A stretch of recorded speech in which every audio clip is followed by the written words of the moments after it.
For thousands of years, the mighty Mississippi River has created the most naturally nutrient-rich growing soil in the southern delta lands within the United States of America. And along this life-giving waterway's path is where Southern University was born. In fact, since its charter was granted in 1880, this historically black college and university has always been close to the Mississippi River. From its very first cradle in the Crescent City of New Orleans through its relocation to Baton Rouge in 1914, Southern University and A&M College found that by settling right onto Scotts Bluff on the east bank of the Mississippi River, it continued to grow in size and strength. Much like the trees along the river's edge, this educational institution's roots grew deep as its branches reached lofty heights. Then, at the dawn of the 21st century, came the creation of the Southern University Agricultural Research and Extension Center. From its inception in the year 2000, the researchers, educators, staff, and leadership within the center and its research and extension facilities have continued to advance and share the knowledge needed to create a better future. With its land-grant role, the Southern University Agricultural Research and Extension Center has a mission to conduct statewide basic and applied research and to disseminate information to the citizens of Louisiana in a manner that is useful.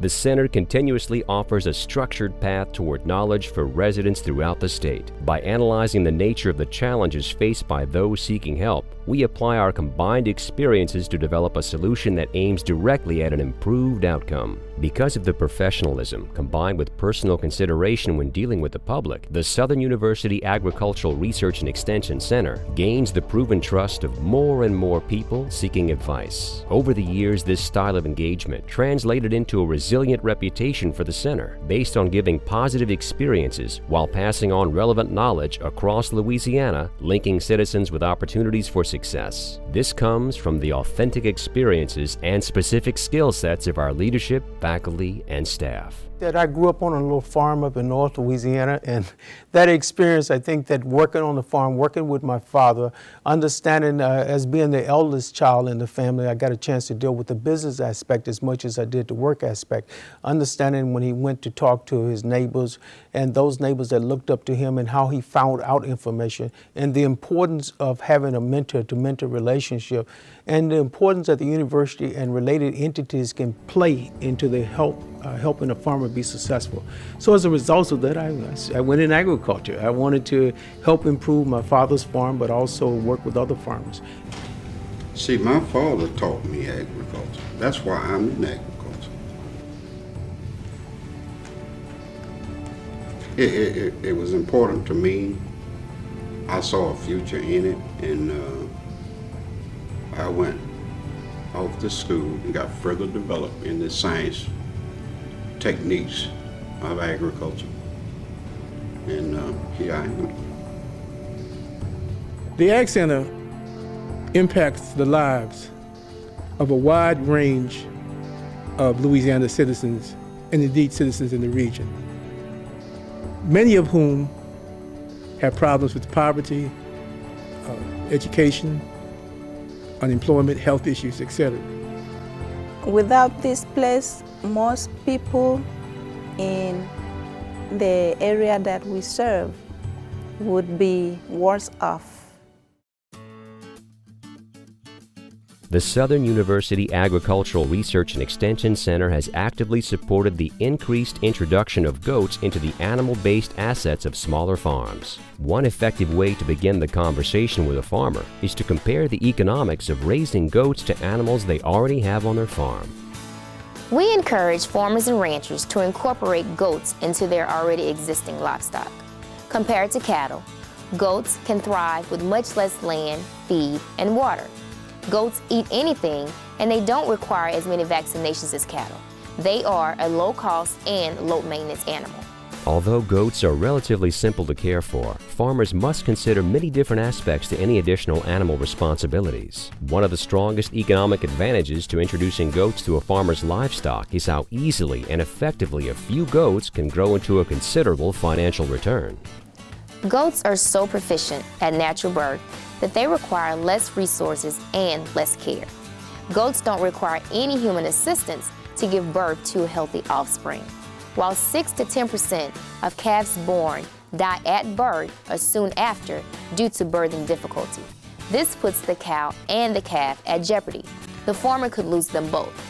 Plus, most goat births are twins or triplets, so a farmer gets good returns at every birthing cycle.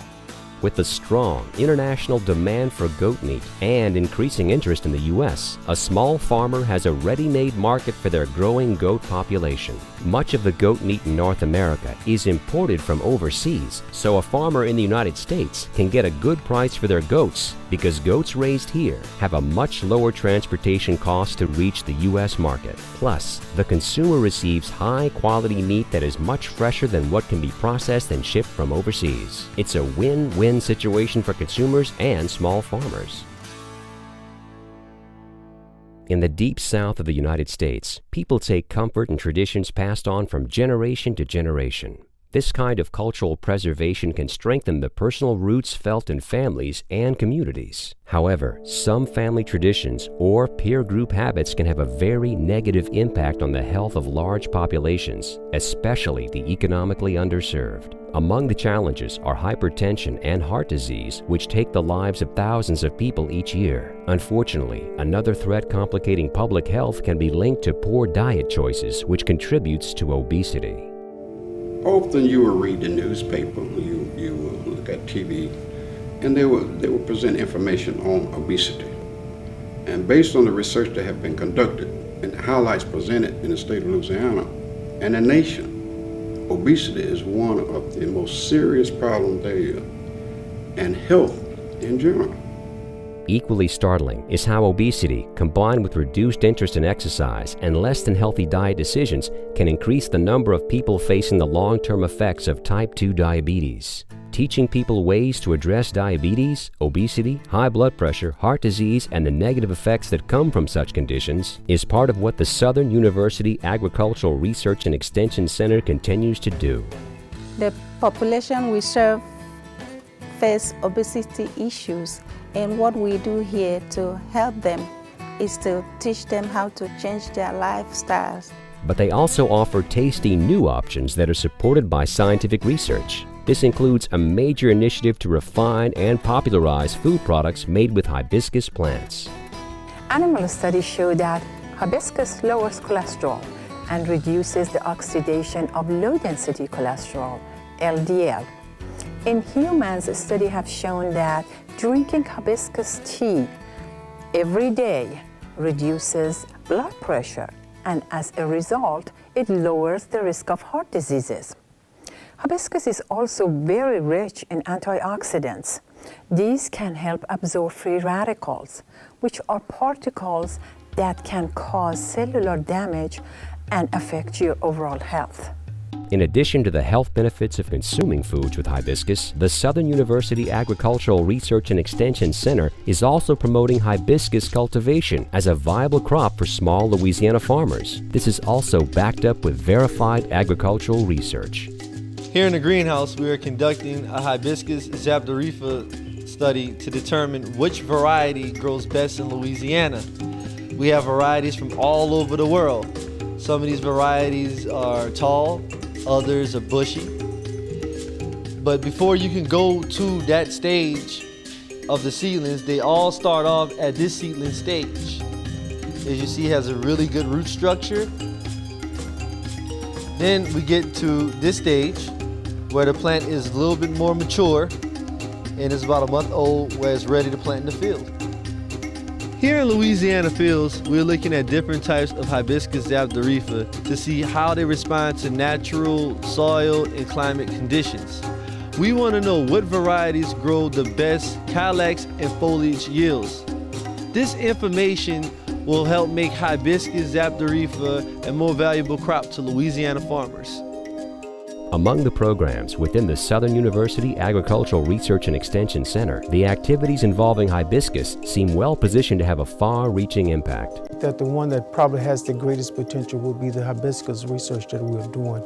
And I think that it has the greatest potential because we have built the system, a linear relationship where we have production, we have someone analyzing the components of the hibiscus for medicinal purposes. We have someone in the nutritional research research trying to understand what's in it and what can we extract from it, as well as trying to create a product at the end of the day. So we have the jams, we have the jellies, we have the tea. And the project on hibiscus shows more potential. In the last 4 years, I have observed that project to be funded. Research conducted on the production side of hibiscus, and it moved now to products. Products have been developed from that program, and the next step now is to move to the marketing side.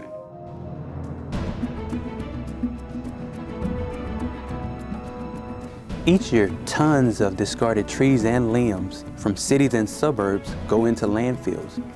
We're studying the science and economics of redirecting this natural wood and turn it into biofuel that can run our cars.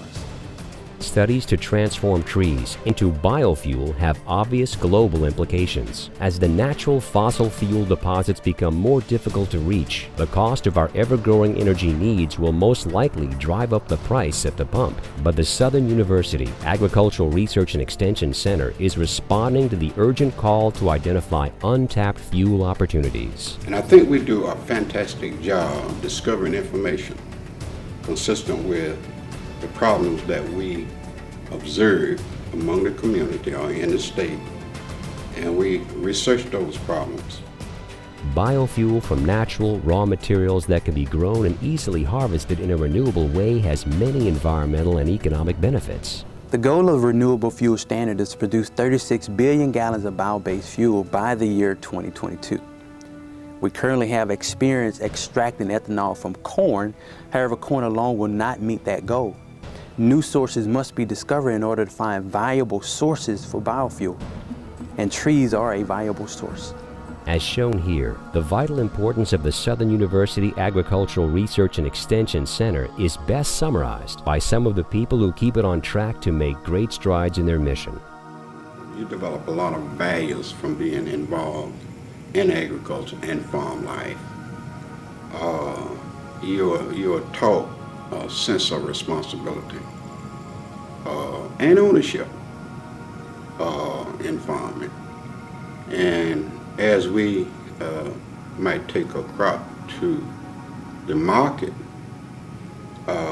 we see, what comes from it. The Extension Outreach Program benefits both the institution and the people we serve. They do better with a quality of life that was not within reach prior to our intervention, and the institution benefits because it has directly and indirectly impacted the economy of the state. You have to continue to lift up what are the themes, what are your purpose, what's your mission, ensure that, and then you do it consistently and continuously so they become ingrained into the faculty and staff that you work with. You continue to remind them that what their purpose and what their role is. And then you walk that by making certain the things you do provide the outcomes that are intended to do. We will certainly continue to work with our limited resource farmers throughout the region, rural residents. However, we would have to intensify, because of the changing demographics, we will have to intensify our efforts in making life better for the urban residents that we serve. And those activities will include continuation and intensification of community gardens, small local farms located close to urban areas. But it will also include educational, nutritional programs as well. And so, the Mississippi River continues to sustain the soil of the Southern Delta region. Along this naturally fertile waterway, small tree saplings grow tall and strong to demonstrate the ongoing cycle of life. And nestled beside the mighty river's waterline at Scotts Bluff, the Southern University Agricultural Research and Extension Center continues to explore and discover new knowledge to help nurture the land and its people.